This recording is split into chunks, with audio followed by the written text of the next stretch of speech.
So you're looking at the United States population map and thinking, why does the western half of the country look like everyone just ghosted it? Well, you're not wrong. There's a whole lot of nothing between Kansas City and the Pacific Ocean compared to east of the Missouri River. Sure, you have California with some major cities with real estate prices that should land someone in federal prison for price gouging, but you still have a lot of open spaces compared to the eastern side of the country. Look at this map from the US Census. If that map was your backside, you'd have a serious limp. Today we're diving into why the West is basically the social distancing capital of the United States, from brutal deserts and dry riverbeds to land owned by Uncle Sam and towns that died with the gold rush. There's a laundry list of reasons why most of America said, nah, I'm good, I'll stay east of the Missouri River. Got it? Get it? Good. Let's take a look.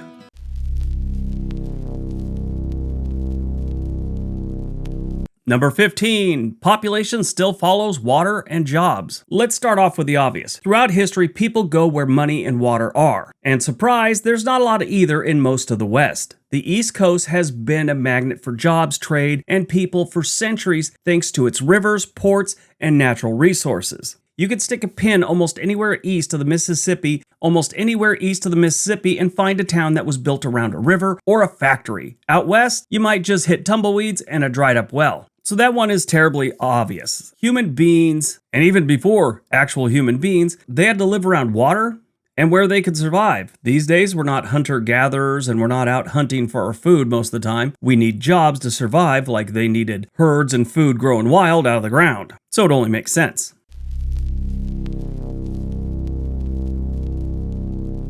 The East had the immigration advantage.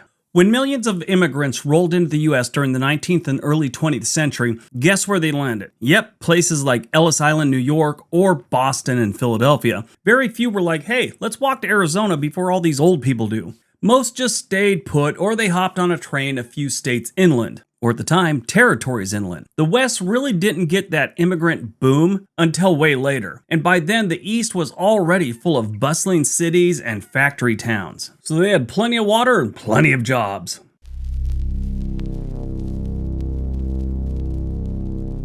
Number 13, the Mormons were the only ones who wanted to move west. Let's be real, the Western United States was so unappealing back in the day that only a small group of persecuted religious folks, the Mormons, willingly chose to settle there. They turned Utah into a community oasis, but they were the exception, not the rule. Most other people only moved west because they were desperate, adventurous, or chasing gold. And when that gold ran out, so did the population. Now, it wasn't like the Mormons got to Utah and it was all paradise. They had all kinds of problems, and they created some of their own problems back in the day. They were literally trying to make Utah its own country, or at least a territory where only Mormons were welcome.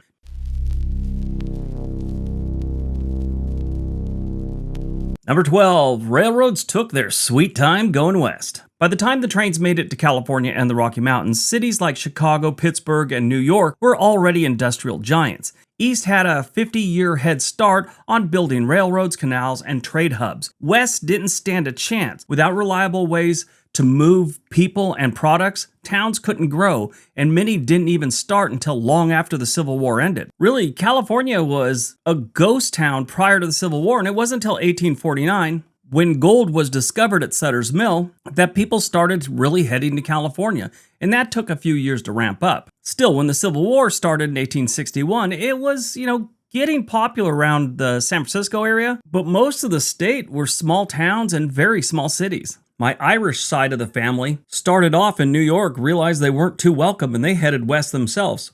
That was like in the 1920s. They landed in Los Angeles and realized the English didn't want them there, so they had to head south of Los Angeles.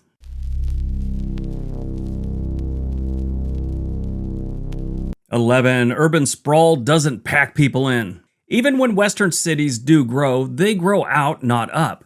Everything is more spread out, thanks to all the land and the people loving their space. Phoenix, for example, covers more land than New York City, but has less than a quarter of the population. And if you break it down by the entire metro area, it's about the same, about a quarter. New York City's metro area has about 20 million people, and Phoenix Metro has just under 5 million. That means fewer people packed into more space, and it makes the entire western half feel emptier than it really is.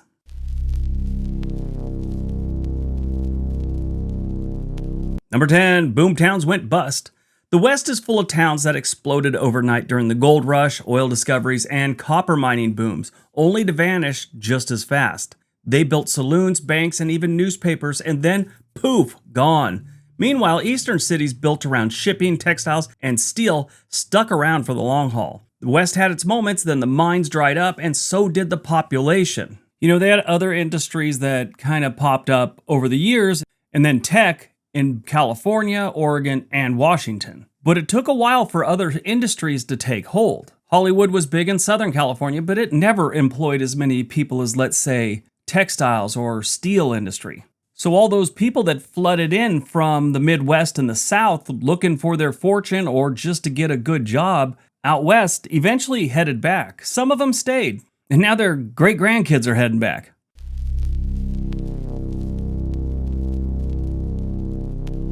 Number 9, hard to grow food when the dirt hates you. You know what helps build a city? Farming.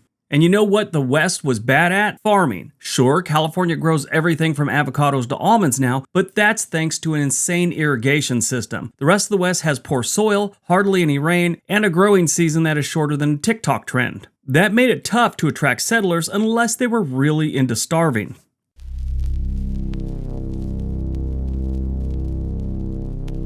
Number 8, big on natural disasters waiting to happen. Earthquakes, wildfires, droughts, flash floods, and enough snow to bury a town for 6 months. Yep, that's the West. The East might have its hurricanes, but at least it's not shaking apart every other week. Between the San Andreas Fault and wildfire season that now last all year, some people just don't want to gamble with Mother Nature's mood swings out west. Sure, they have blizzards, ice storms, and stuff like that throughout, let's say, the northeast of the United States and hurricanes down south, but in a way, they had been dealing with those for years, and all these earthquakes and volcanoes, that was new to outsiders. They don't understand them. They're not used to them. If you're ever in California during an earthquake, you'll see the difference between Californians and people, let's say, from the East Coast or the South. The earthquake starts, might be a minor tremor. Right away, the Californian knows exactly what's going on, and they know how to react. If it really starts shaking, and they could tell that there's something bad happening, they'll get up and, do what they gotta do. But a lot of them, they just go through a little rumble, they grab their drinks at whatever restaurant they are, because those always seem to fall off the table, and they just sit there. Meanwhile, all the people from the South and the Midwest, they go running out of restaurants into the streets. Now, I'm sure on the eastern side of the country, you find some Californians out there going through their first blizzard, and they're going to freak out.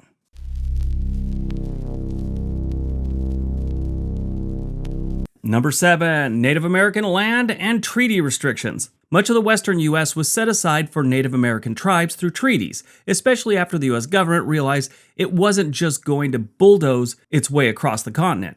That limited early non-indigenous settlements. A lot of this land is still protected today, meaning it's not up for development, housing tracts, or strip malls, just casinos. Back in the day, the U.S. government just thought nothing was ever going to happen out west, so we'll shake all these people off their land in the South and the Midwest and give them Utah and Arizona and places like that, because, at the time, the U.S. government thought there's nothing out there for us. So they make these rock-solid treaties that are still intact to this day. I have some friends that are Native American. There's 3 brothers and a sister, and they collect money from some treaty that was signed, probably 100 or so years ago. So they get a check like every 3 months or something like that. But they don't want to mess with the treaty. It has to stay in place. So when they get their check, the girl, she gets less money than the boys because back in the day, that's how they saw things. So she gets like half of what they get.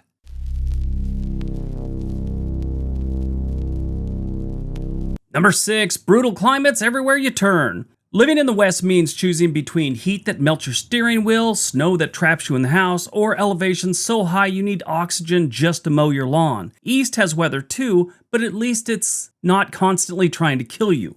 Places like Death Valley and the Rockies weren't exactly advertising prime real estate in the 1800s. Now you got to think a lot of these states, their population growth was slowed by their harsh environment, their climate, their terrain. Wyoming's a perfect example. A lot of people headed to Wyoming realized it wasn't good for farming with the tools and the technology they had at the time, so they moved on to places like Oregon, Washington, and Northern California. The same goes for a lot of parts of Montana and North Dakota. These days it's a lot easier with irrigation, but it's still far behind other states that basically farm everything. The weather, the same thing. Nowadays, it's a little more bearable because of the technology we have and different types of clothing and heating and cooling. But back then, if you were terribly hot, you just hoped for some shade and maybe a light breeze. The cold, you better not run out of firewood. That's one of the biggest reasons places like the California coast got so populated. People just kept going because the land was too harsh till they got to the ocean.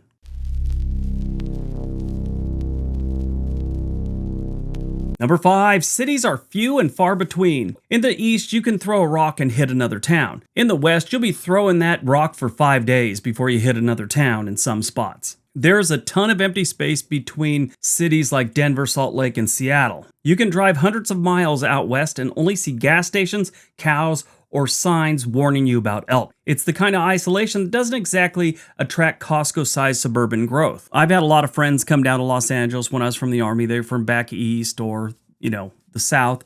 And that's one of the first things they said. You can't tell the difference between the towns that you're going from and to and stuff like that. They just all blend together in the metro areas, but then you don't see anything for miles. We used to drive through central California from Monterey, where Fort Ord was, down to my mom's house in Los Angeles for the weekend. And they were just amazed at how much distance there were between towns and even more so cities. And that's great for a few people that want to buy land and maybe farm out here, but a lot of people, they want to live near a city. They want to live in suburbs. They want to live in smaller towns that are at least semi-close to a big city in case they need doctor's appointments or whatnot.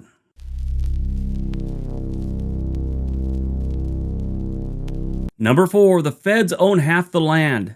In some western states, more than half of the land is owned by the federal government. Nevada is a perfect example, but they're 80% owned by the U.S. government. These are national parks, military testing grounds, wildlife preserves, you name it, the federal government has put their flag on it. Which means all that wide open space is actually off limits to development. Good luck building a subdivision in the middle of Area 51. They kind of frown on that. Whatever happened to all that Area 51 buzz we had a couple of years ago where people wanted to see them aliens and they were going to storm Area 51? It never panned out. By the way, I think if they would have stormed Area 51, there would have been a lot of bloodshed. Here's some percentages of what the federal government owns of some of the eastern states. Florida, 12.9%. Same thing with Georgia, 12.9%. New York, 0.8%. Illinois, 1.2%. Connecticut, 0.3%. There are no eastern states where the federal government owns more than 18% of the state. Now let's look out west. Arizona, 38.6%, California, 45.4%, Idaho, 61.9%, Oregon, 52.3%. We've already talked about Nevada, and Utah is 63.1%. So yeah, the man owns about half these states. So next time the federal government blames some state for not taking care of their forests and that causes wildfires, ask them why they're not taking care of their half.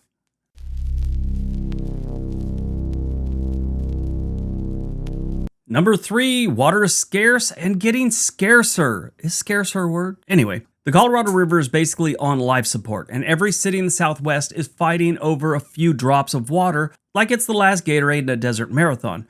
No water, no people. That's all there is to it. Sure, we have dams and aqueducts, but they're expensive and fragile. And with climate change turning the West into a slow-cooking skillet, things aren't going to get any easier. And if you try and tell me there's no such thing as climate change, I want to remind you, we've had an ice age.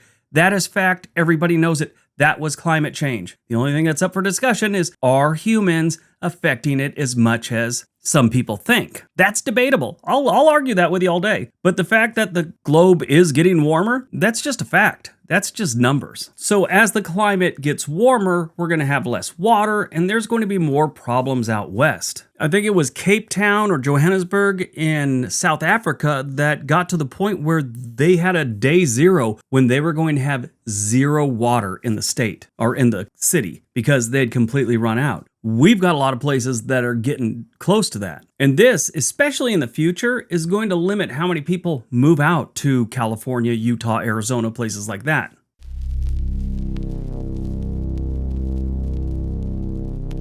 Number 2, mountains, deserts, and canyons. Oh my.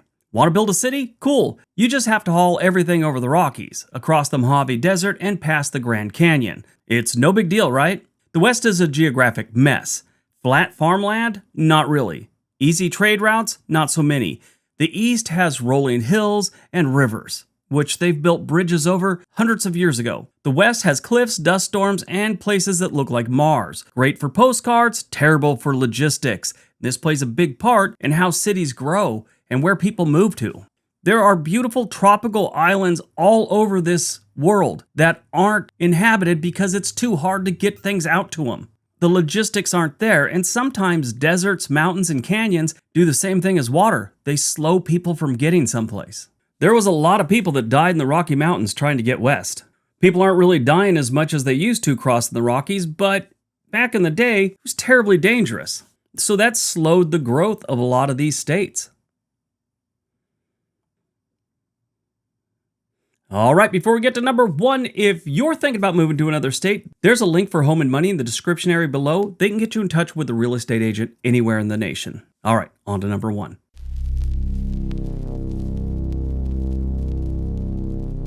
And number 1, the East had a 200-year head start. Yeah, that's obvious. I mean, that's where the country started. That's where most of the people came to.